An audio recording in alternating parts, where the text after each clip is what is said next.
Jupiter is basically studying atmospheres. It has no solid surface. It doesn't really even have a liquid surface, as we talked about earlier. And so the outer part of it is basically just the atmosphere. And the atmosphere is going to be much thicker than Earth's atmosphere, at least much deeper. Storm systems, clouds. The great red spot is like a storm. Underneath the red spot in this diagram here are those white ovals. Those are storms. We have more storms up here. We have little festoons we have little festoons and distortions and so forth along the edges, the cloud bands, and these are all storms. First spacecraft designed to do up-close personal studies of just Jupiter was the Galileo spacecraft. The other spacecraft had gone past Jupiter, just flying by, taking pictures as they went, making measurements as they went, and that's all good. But really orbiting the planet and studying it up close is the best way of really studying it. And the other thing is that the Galileo spacecraft had on board an atmospheric probe, and the atmospheric probe was designed to detach from the mothership, drop into the atmosphere, and as it sank into the planet, it was going to record the composition of the gases and the clouds and so forth. Did not have cameras on board, but it wasn't really a whole lot to see expected. I mean, what does a cloud look like up close? It looks like fog, and so they thought they'd be better served with other instruments, and so it was measuring all kind of other things.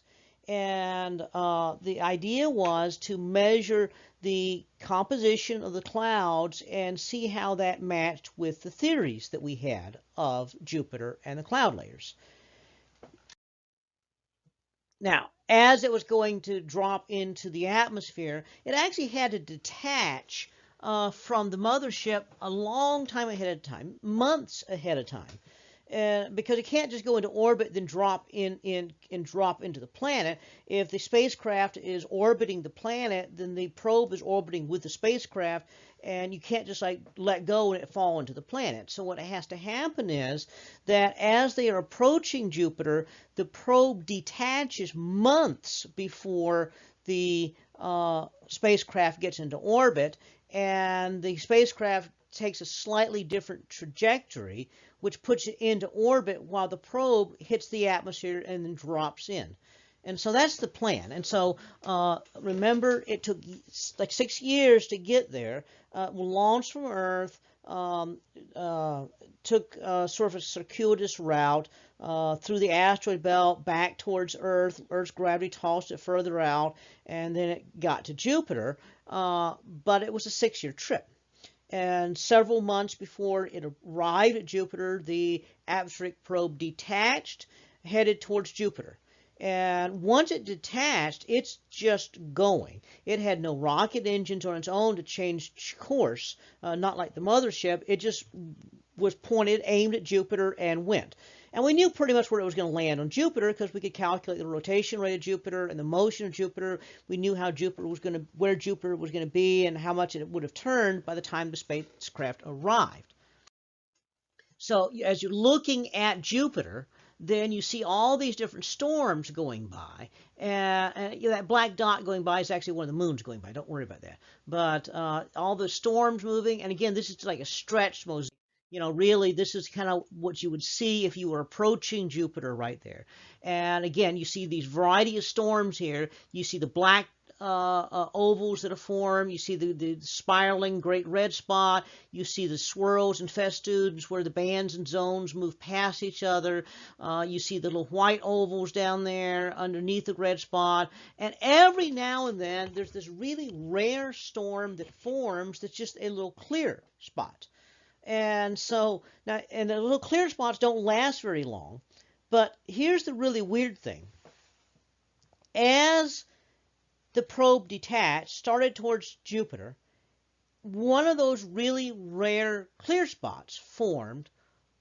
And as they were studying Jupiter, they realized that as Jupiter was rotating and as the spacecraft was approaching, that the probe was going to just miraculously drop down that clear spot.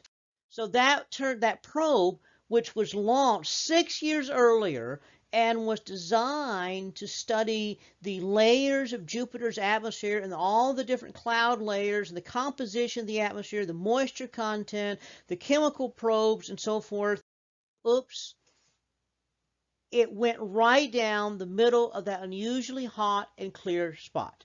And so we ended up getting incredible data of a really rare event on Jupiter.